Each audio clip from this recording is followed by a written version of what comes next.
Et on continue notre aventure. Hand halberd, 400 pièces d'or. Some people call it an axe. Et ça nous ajoute 3 d'attaque. On va acheter ça, c'est sûr et certain. Donc, on va payer notre 300 pièces d'or pour aller chercher l'hallebarde qui nous donne un plus 3. Et là, je pense qu'on va venir mettre ça à notre bandit. Mais, là, l'affaire qui est intéressante avec le plus 3, c'est si on le met à nos personnages qui sont pas très forts, comme notre barde, on a plus de chances de frapper. Et là, notre barde, vous voyez, à 2 plus 3, on est rendu avec un personnage à 5. Cela dit, si on y va avec notre bandit, un 8 plus 3 avec un 11, c'est quand même facile de toucher beaucoup de choses. Donc, on a un choix à faire ici. Je pense qu'on va y aller... Je pense qu'on va aller avec notre bandit pour la seule et simple raison que oui, notre barde l'utiliserait plus souvent. Cependant, notre barde a aussi l'habileté, je vous rappelle, d'endormir les monstres. Donc quand on va être rendu à des monstres vraiment difficiles à battre, ça va être une bonne affaire d'avoir un bandit avec une hallebarde de plus 3 si on arrive à les endormir. Donc on montre ici le 3 juste là. Parfait. Et on continue. Le Isle of Wart. There is literally nothing to do but wait for a passing boat. Donc, et voilà, il se passe absolument rien. Il y a certains personnages ou items, je me rappelle plus c'est lequel des deux, que lorsqu'on arrive sur du bleu comme ça, on peut se guérir. Donc, comme ici, nous, je vous rappelle, on peut faire un 100 pièces d'or lorsqu'on arrive sur un certain type de lieu. Donc, ça aussi, ça peut permettre de faire ça. Ah, comme ce type de lieu-là, justement, on fait un 100 pièces d'or grâce à notre bandit qu'on va mettre juste ici. Et on a le Discard All Deceased Adventurer, l'Astral Plane, donc les plaines astrales. Et donc, le gobelin, on va s'en défaire une fois pour tout. Le ghoul n'aura pas eu raison du gobelin, mais ces plaines-là, oui. Et donc, on continue. You float Sam, you jet Sam. Donc, on roule un des 6, lose overboard. Et là, on peut perdre des choses. 1 à 3, on perd un item. 4 à 5, 2 items. Et 6, un aventurier. Ouch. Là, faut bien rouler. Donc, on y va. 2. Donc, 1 à 3. Et je pense qu'on va perdre... Là, il y a 2 trucs. Il y a soit le Fleet Spear, qui pourrait être bien, ou l'amulette de protection. L'amulette de protection, par contre, est vraiment intéressante parce que éventuellement, ils peuvent faire beaucoup de dégâts, les monstres. Donc, je pense qu'on va perdre notre Fleet Spear. Donc, imaginez notre fool, justement, qui prend un radeau, un bateau, plutôt une barque, et qui essaye comme ça d'aller chercher des poissons dans le fond de l'océan et qui, en essayant d'aller chercher un poisson un peu trop creux, perd sa lance ou arrive à le mettre dans un poisson, mais beaucoup trop fort pour retenir la lance et la lance est perdue comme ça dans l'eau. Maintenant, on va se battre contre un géant. Donc, attaque avec un des 100 seulement, mais quand il frappe, il va faire 3 de dégâts. Et les attaques de hache valent le double des dégâts. Là, je sais pas si l'hallebarde, c'est pas vraiment une hache, mais je sais pas. Bon, on va dire que non pour l'instant, là, même si ça ressemble un peu à une hache, une hallebarde. Pour l'instant, on va considérer que non. Donc, on y va. Il a 14, donc il va vraiment agir à la toute fin. Je vais tasser ça ici un petit peu. Il agit à la toute fin et on a toute notre partie qui va pouvoir jouer. Et lui, il a 10 de vie, donc 6 plus 4. Et là, vous voyez, ce serait un bon moment pour utiliser notre barde.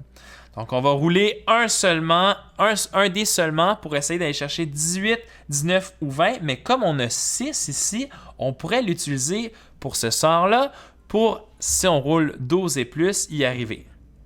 Et on a roulé 9 malheureusement, ce n'est donc pas assez pour endormir le géant. Donc malheureusement, on a perdu notre tour avec la barde. Notre fool va attaquer. Et donc, on y va. En fait, notre fool 14 moins 1, notre fool peut seulement attaquer sur un 20. Donc, on a un 15. On va ajouter notre plus 6 pour enlever un 1. Il faut faire ce qu'il faut. Donc, on est rendu ici à 13 points de vie. Donc, 6... on était à 14. Donc, j'avais vraiment pas mis assez de points. Pardonnez-moi. Donc, on était à 12. Ah non, on était à 10 points. Pardonnez-moi. On est rendu à 9. Donc, on était à 3. Parfait. OK. Donc, notre full... Ah, et je vous rappelle qu'on a l'habilité de faire plus 1 PV de dégâts. Donc, on le descend encore de 1. Notre bandit. Et là, notre bandit, je vous rappelle, il a 8 plus 3, donc 11.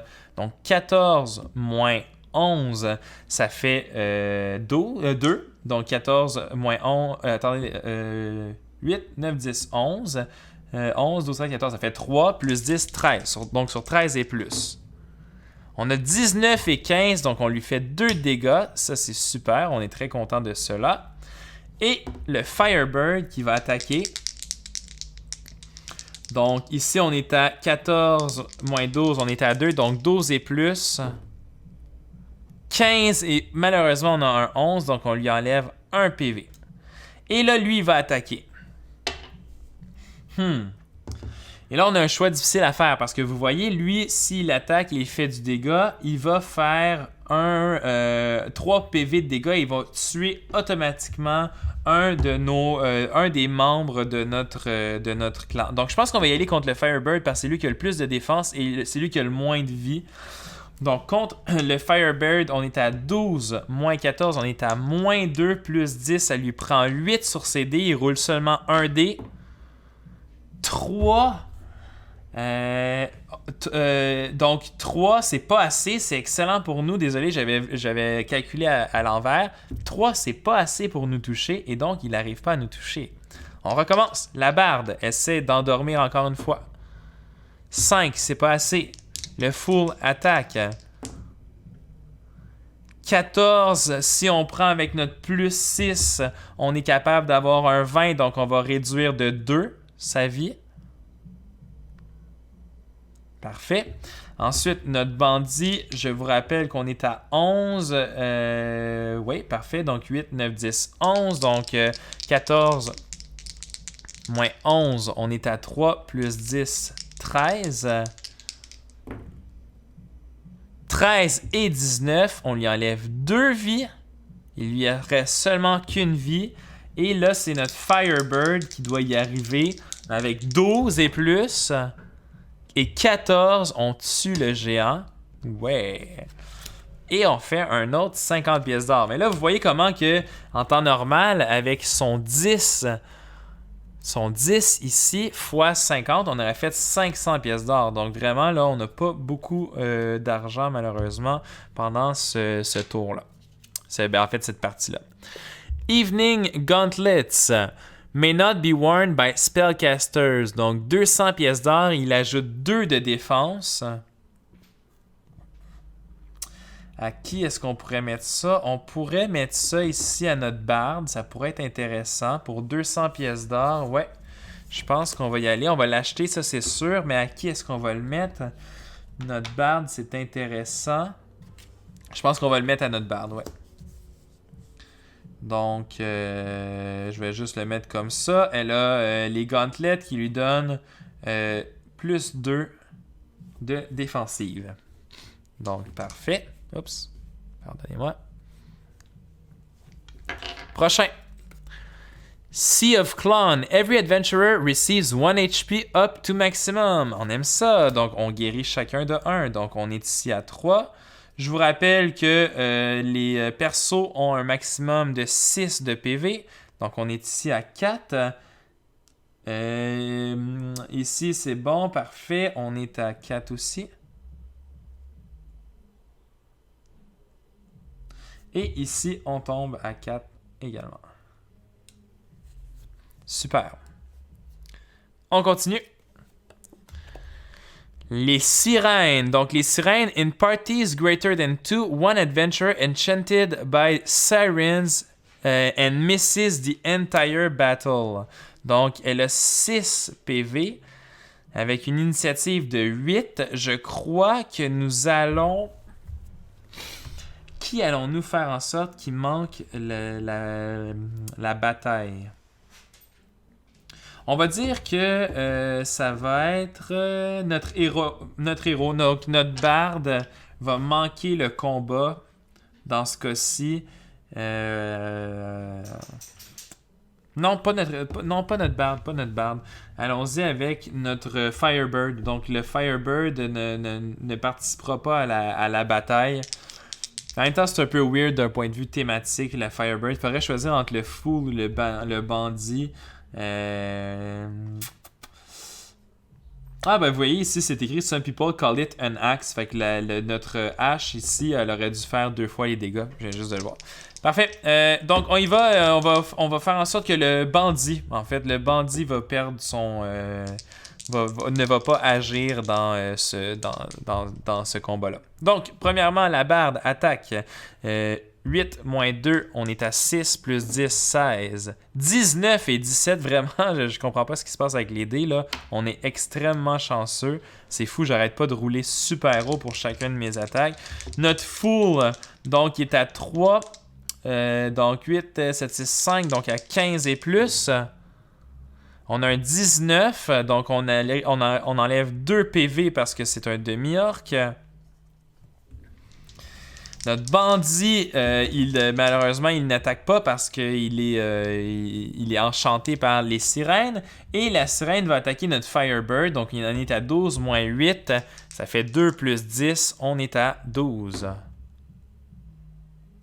C'est bien ça? Ah non, désolé. 12 moins 8, ça fait 4. On est à 14 pour frapper. Donc, 4, c'est pas assez. 19 moins 3, c'est 16. Donc, ça touche. On perd 1 PV pour notre Firebird et on recommence la barde. À 13 plus 6, on va utiliser notre plus 6. On arrive à faire 1 de dégâts. Ensuite, notre Fool. 16, ça nous prenait combien déjà? 8 moins 3, 8, 7, 6, 5, 15. 8, 7, 6, 5, 15 plus 10, parfait. Donc, oui, on arrive à faire les 2 dégâts. En fait, il en manquait seulement un. Et on tue la sirène. Et maintenant, un temple. Et donc, comme c'est un tan, on gagne 500 pièces. Pas 500, désolé, c'est 100. J'ai dit 500, j'avais pris 50, mais c'est 100, donc vous voyez là, j'ai un peu n'importe quoi. Donc, Temple Ruins. If hero alive may swap your god for another. If you do, hero falls to 1 HP. Reset player die. Donc, je pense pas qu'on va le faire. On aime quand même la divinité qu'on a. On l'a pas utilisé encore, mais non, je pense pas qu'on va prendre ce risque-là. Donc, on va poursuivre l'aventure à la place. Ici, Grease Mountain. All adventurers slips and fall repeatedly. Adventurers lose 1 HP each. Ouch. Donc, notre Firebird, c'est quand même drôle de penser que notre Firebird tombe et se casse la gueule parce que, en fin de compte, il est supposé le voler, mais bon. On y va. Cela dit, je vais vérifier dans les règles pour la prochaine fois que je vais jouer parce que je sais pas si le Firebird... ça dit add to your party of adventurers, mais je sais pas s'il faut le considérer comme un adventurer, mais j'ai l'impression que oui. L'ogre.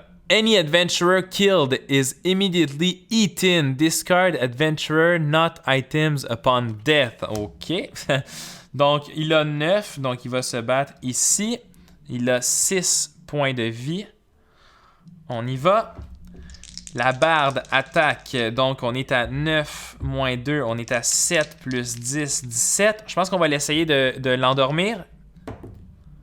Et on a un 6 pour l'endormir. Malheureusement, ce n'est pas assez. On a notre Fool qui va attaquer. Donc 9 moins 3, 6. On est à 16 pour toucher. Ah, là par contre, c'est pas assez. Mais on va quand même utiliser notre 6 ici pour monter cela, pour réduire de 2 sa vie. Ensuite, notre bandit attaque. Là, lui, je vous rappelle, il est à 11. Donc, 9 moins 11. On est à moins 2 plus 10. Donc, 8 et plus. 17 et 2. Donc, on en arrive à lui faire 1 de dégâts. Il tombe à 3. Et c'est à lui d'attaquer. Et il va attaquer Je pense qu'on va le faire attaquer notre héroïne pour essayer d'utiliser notre pouvoir de dieu, juste pour le plaisir. Donc, on se rappelle, elle a 2 de défense, donc elle est à 4. Donc, 4 moins 9, on est à 5. Moins 5, en fait, moins 5 plus 10, ça fait 5 et plus pour toucher. Donc, 4, c'est pas suffisant. Et 10 moins 3, ça fait quand même 7. Donc, c'est suffisant. Elle prend 1 de dégâts.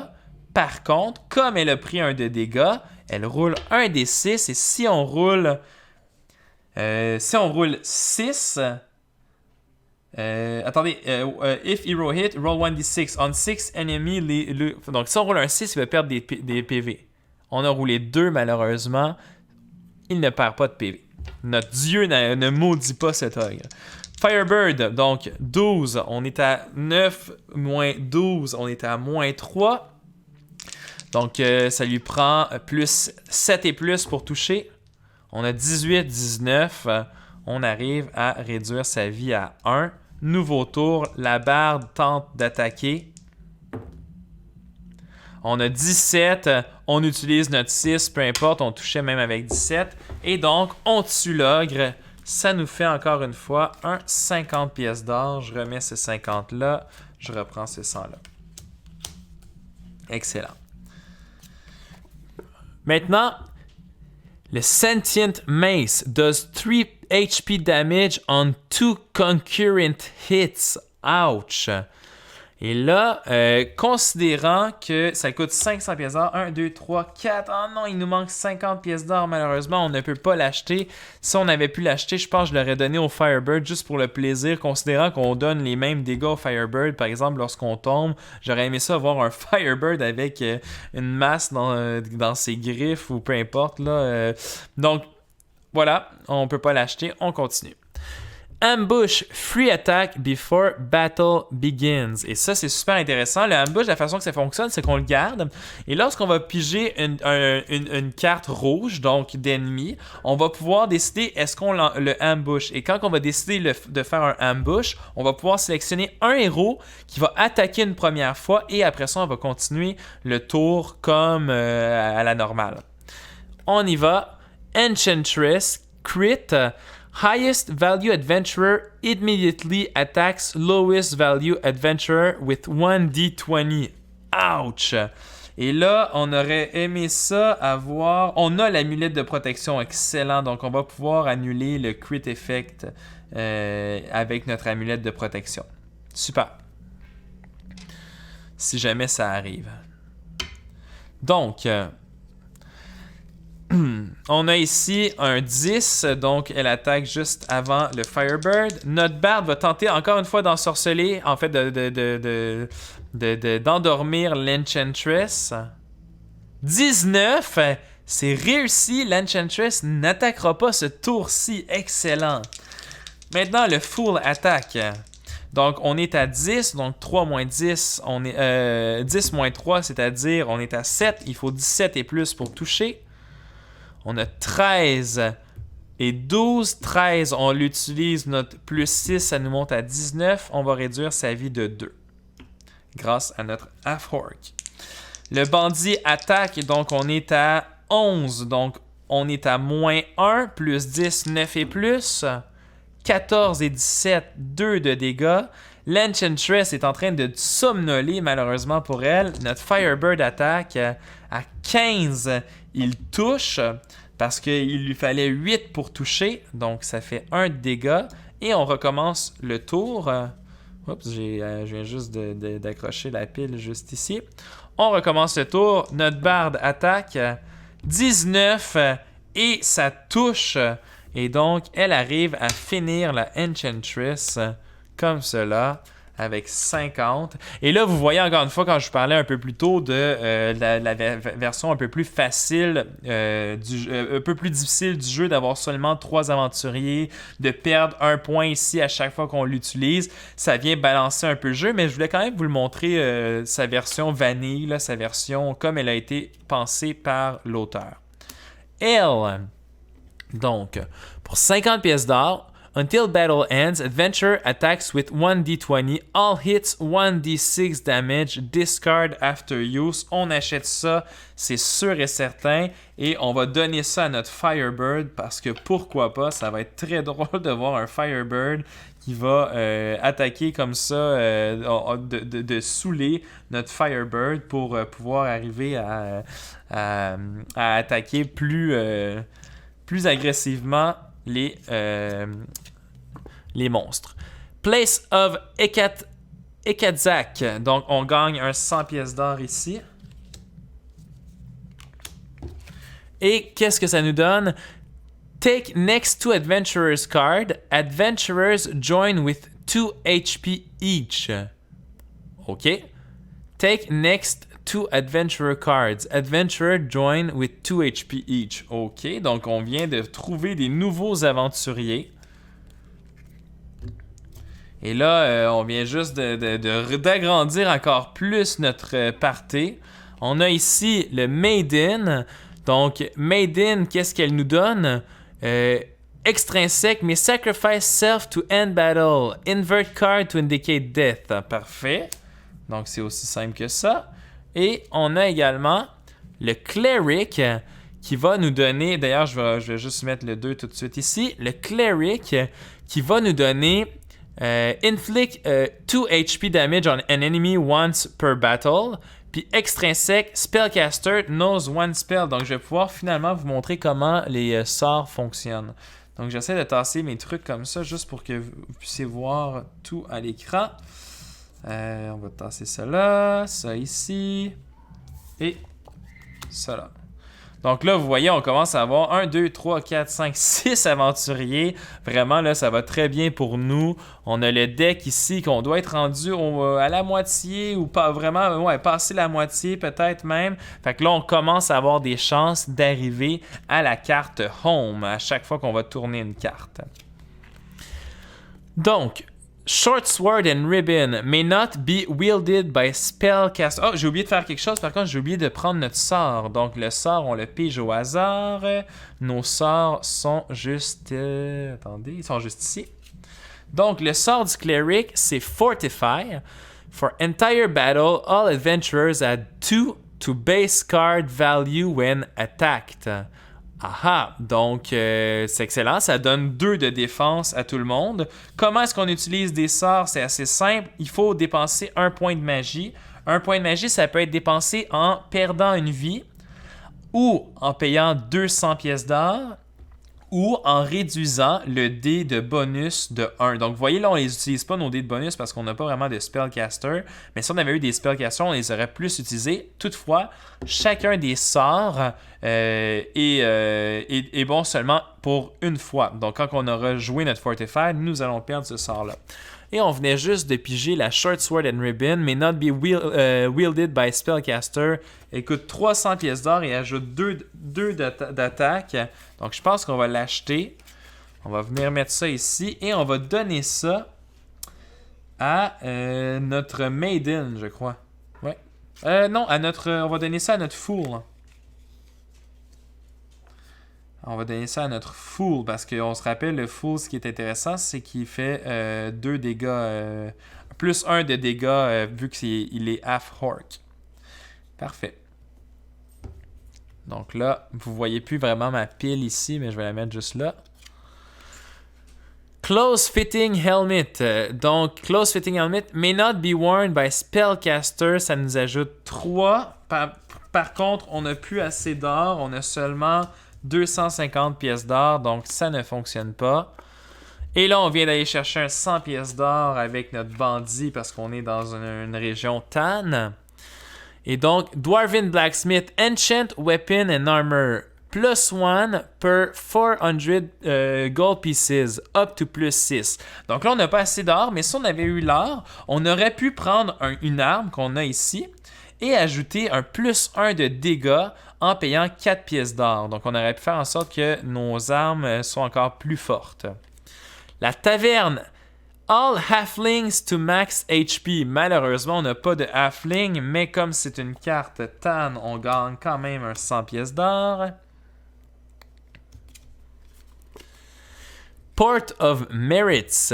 Donc, gamble, make a bet, pick a number from 1 to 20. Roll 2d20 if number rolled, collect 3 times the bet. Donc, je pense qu'on va l'essayer juste pour le plaisir. On va mettre 150 pièces d'or. Et là, moi, mon chiffre chanceux, c'est le 12. Et je vais mettre comme autre chiffre le 9. Donc, on y va, 12 et 9. Ah, on a 20 et 16, donc malheureusement, on a perdu notre pari. Donc, vous voyez, il y a plein de petits encounters comme ça qui sont drôles, juste pour ajouter un petit peu de saveur au jeu. On peut s'imaginer qu'il y aurait tellement plein d'extensions qu'on pourrait faire de ce jeu-là pour ajouter, parce que le système de base, moi, je le trouve vraiment intéressant. Il est super facile, simple, on se casse pas trop la tête, on avance, on a une aventure qui se déploie devant nous, et voilà. On pioche une carte. Crossing Path. Initiate combat with opposing player. If none, draw next adventurer assigned 4 HP and fight. Donc là, ici, on va devoir se battre contre un aventurier ici. Donc, on va mettre les Crossing Paths là. L'aventurier, ce sera le Sailor. Donc, le Sailor permet de redonner un PV à tous les membres du parti quand on est sur une carte bleue. Donc, c'est de ce personnage-là dont je vous parlais. Maintenant, on va mettre 4 points de vie et on commence le combat avec notre barde qui va essayer de l'endormir pour le plaisir.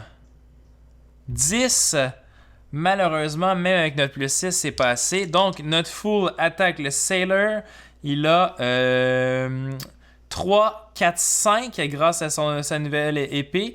Donc 7 moins 5, on est à 2. Donc 12 et plus. 16, ça touche pour 2 PV de dégâts. Donc il est réduit à 2. Notre Cleric, si on voulait, et je vais le faire là, pour le plaisir de vous montrer, on a un extrinsèque qui nous permet de faire 2 PV de dégâts une fois par combat. Et on va lui enlever. Et voilà, c'est la fin du Sailor qu'on va placer juste ici pour dire qu'on l'a vaincu. Alright. Donc, maintenant, on gagne notre 50 pièces d'or.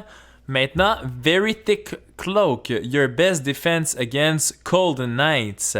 Donc, 100 pièces d'or. Je pense que là, on a plein de trucs, là, mais voilà, on va la prendre, puis on va mettre ça à notre barde qui n'a pas de cloak. Donc, on va mettre ça à notre barde juste ici. Donc, un cloak, ça va lui donner quand même 1 de plus de défense, qui est quand même pas mal. Excellent. Et voilà, on va chercher un autre 100 pièces d'or grâce à notre bandit. Et Forest Altar, All Elves to max HP. Malheureusement, on n'a pas d'elfe. On a seulement un demi-orc. Donc, ça, c'est non. Oh, le Léviathan. Donc, Crit Swallows Adventurer Whole. Can't use again until a Leviathan killed. All hits 2 HP. Aïe, aïe, aïe. Et là, on va voir, mais ça pourrait vraiment faire mal à notre party. Donc, allons voir. Juste ici, on a un 6. Et là, ici, on a un autre 6 car il a 12 PV. Il est à 20, donc il va agir en dernier, mais je vais le laisser là pour que vous puissiez le voir. Je vois ici que ce sera pas bien long, que c'est flou. Donc, j'espère que c'est pas flou depuis trop longtemps. Voilà. Donc, ça, c'est mieux. Maintenant, donc, on y va. Notre barde pourrait tenter... Ouais, je pense que notre barde va tenter de l'endormir. Tout à fait. 6, malheureusement, ce n'est pas assez, même avec notre plus 6. Notre fool, donc à 20, mais là, on est à 3. Donc, 3 moins 20, ça nous prend absolument des critiques pour le toucher. Donc, allons voir. 10, 16, on va utiliser notre plus 6 pour aller chercher un critique, ce qui va lui enlever 2 points de vie. Donc, voilà. Maintenant, notre Cleric va également utiliser son habileté de Cleric, je crois. À moins qu'on utilise notre sort, et je pense que c'est ce qu'on va faire. Si on utilise notre sort Fortify, for entire battle, all adventurers add 2 to base card value when attacked. Donc ça pourrait nous aider. Donc on va faire ça. On va payer ici 200 pièces d'or pour utiliser notre sort. Donc on va mettre le sort ici qu'on a utilisé. On va payer les 200 pièces d'or pour le Magic Point. C'est, lorsqu'on utilise un sort, c'est le tour pour le Cleric. Donc, on a chacun plus 2. Et maintenant, on a le bandit qui attaque à 8, 9, 10, 11. Donc, 20 moins 11. On est à 9, donc ça prend 19 et plus. 20, on touche. Donc, heureusement, on touche pour 1. Il est maintenant, voilà. Il est à 9. Notre Firebird, on va lui faire boire notre L pour faire en sorte que... Oups, pardonnez-moi, je vais replacer ça à l'instant. Et désolé. Donc, notre Firebird, nous allons lui donner le L pour que, jusqu'à la fin de la bataille, il utilise seulement un des 20 et qu'il fasse un des 6 de dommages. Et donc, notre Firebird est à 12, donc 20 moins 12, 8. Ça lui prend 18 et plus et on utilisera peut-être notre 6 ici au prochain tour. 5, c'est pas assez pour toucher malheureusement. Notre Maiden, d'ailleurs, qu'on pourrait sacrifier maintenant, mais ce serait plate. On pourrait la sacrifier pour arrêter la bataille. Elle a 12, elle aussi. Donc, ça lui prend 18 et plus également. On a 12 et 10, ce n'est pas assez. Et c'est le tour du Léviathan. Le Léviathan va tenter... il enlève 2 d'HP, hein, fait qu'il va littéralement tuer les gens qu'il va attaquer, là. Je pense qu'il va attaquer le bandit pour qu'on utilise notre amulette de protection. Et il roule 19, mais moins 3, mais il aurait pu faire un critique, puis notre moins 3 ne se serait pas appliqué. Donc là, juste pour être sûr, on est à 8. Donc 8 moins... 8 moins 20, donc il touche peu importe en fait, parce que 8 moins 20, ça fait moins 12, et moins 12 plus 10, ça fait moins 2. Donc il touche 2 fois pour 4 PV, et c'est la fin de notre bandit, mesdames et messieurs. Et donc vous pouvez voir comment, si on avait, on perd notre hallebarde aussi et notre amulette malheureusement, mais vous pouvez voir comment, on ne la perd pas en fait, c'est vrai, on la garde et on va pouvoir à la fin du tour la redonner à quelqu'un d'autre, et c'est ce qu'on va faire immédiatement. Vous voyez comment si on avait frappé le Léviathan au début de la quête, ben, on aurait pu avoir on aurait pu perdre complètement tous nos aventuriers. Et donc là, vous voyez, même ça aurait été une bonne affaire d'utiliser notre ambush au début de ce combat-là. Mais bon, là, c'est la fin du tour. Il a fait il a fait ses 2 attaques. Il a fait, oui, 4 dommages. Il n'a pas fait de critique, heureusement. Mais dans tous les cas, ça ne nous aurait pas servi à grand-chose. Donc, on va redonner la hallebarde à quelqu'un d'autre. Je pense qu'on va le donner au Cleric pour qu'il ait... non, pas au Cleric, en fait, parce que peu importe, rendu là, même avec le Cleric, ça lui servira à rien parce que aller chercher un plus 3, c'est pas assez. On va donc le donner à la Maiden à la place. Donc, donnons-le à la Maiden. Désolé, ça comme ça. Lui, je me rappelle plus s'il y avait 1 ou 2, mais peu importe, c'est pas tellement grave. Donc voilà, elle a maintenant 12, 13, 14, 15. Parfait. Nouveau tour. La barde va essayer encore d'enchanter le Léviathan. 15. On utilise notre plus 6 pour faire en sorte qu'il s'endort. Et donc, il va s'endormir. On endort le Léviathan. Excellent. Maintenant, notre Fool. J'ai oublié d'utiliser ça. Disons qu'on va le mettre au Cleric. Notre Fool attaque. Je vous rappelle, il faut un 20 absolument. 19, malheureusement, c'est pas assez. Cleric. Notre Cleric va utiliser son pouvoir extrinsèque pour enlever 2 PV. Il peut l'utiliser une fois par combat seulement. Donc, notre Firebird, ça lui prend 18 et plus. 18, on y enlève encore 1 PV de dégâts. Notre Maiden, maintenant, elle est à 12, 13, 14, 15. Donc, 20 moins 15, ça fait 5. Donc, elle est à 15 et plus.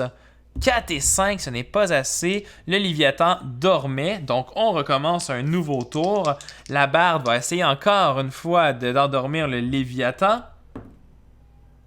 17, plus notre 6, on est capable d'endormir le Léviathan. Le Full Attack, ça lui prend 20, il n'est pas capable. Le Cleric Attack, ça lui prend 20.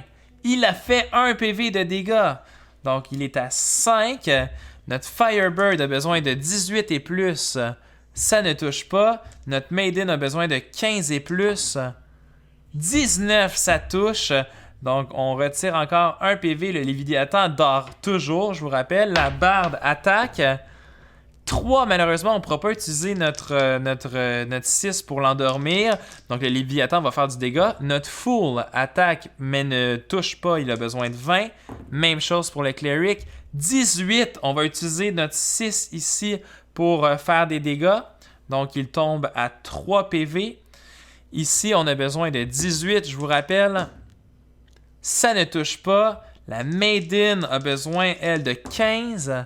19, on lui enlève 2 points de vie. Il lui reste seulement 1 point de vie, mais là, il va attaquer. Et on va faire attaquer notre Cleric. Donc, 7 et 7, ça touche 2 fois pour 4 PV de dégâts. Le Cleric est mort. En temps normal, je pourrais juste les retourner ici, mais bon, c'est pas tellement grave. Là. Vous avez compris un peu l'idée. Là. Regardez, je vais les mettre... Ben là, vous les voyez pas de toute façon, mais je vais les mettre comme ça ici. Ça va être notre cimetière à personnage. Et là, nouveau tour. Il lui reste seulement 1 PV de dégâts et je pense que je vais y aller. Tout le monde, on va faire une attaque. Donc, attaque. On a besoin de 20. Non. Attaque. On a besoin de 20. Non. Attaque. On a besoin de 18. Non. Attaque. On a besoin de 15. Oui. 2 fois. Et on a vaincu le Léviathan, mesdames et messieurs. Très beau trophée de guerre qu'on va être content de montrer lorsqu'on va revenir chez nous. Et on commence à avoir hâte d'arriver chez nous. Et voilà, et voilà, nous arrivons chez nous et donc nous avons gagné la partie. Donc voilà, quand même, beau petit tour de force ici, juste après le Léviathan. Imaginez où est-ce qu'on habite pour frapper un Léviathan aussitôt qu'on arrive juste à côté de chez nous au final. Donc voilà, c'est Hero's Journey Home. C'est un petit jeu super simple. Vous avez vu, les choix tactiques ne sont pas très nombreux. Il y a des difficultés qu'on peut ajouter, comme je vous disais, en réduisant le nombre de gens qui peuvent être dans notre groupe, en faisant en sorte que nos dés ici de bonus, quand on les utilise, on diminue le dé de 1. Donc, il faut bien les utiliser un peu plus stratégiquement. Mais essentiellement, c'est surtout un jeu pour passer un bon temps sans trop se casser la tête et avoir de super belles illustrations tout au long de la partie. Donc, j'espère que vous avez aimé la partie de Hero's Journey Home. Laissez-moi savoir dans les commentaires qu'est-ce que vous en avez pensé. Et n'oubliez pas d'aimer la vidéo, de partager la vidéo, de vous abonner, pardonnez-moi, à la chaîne. Et jusqu'à la prochaine, je vous dis bon jeu!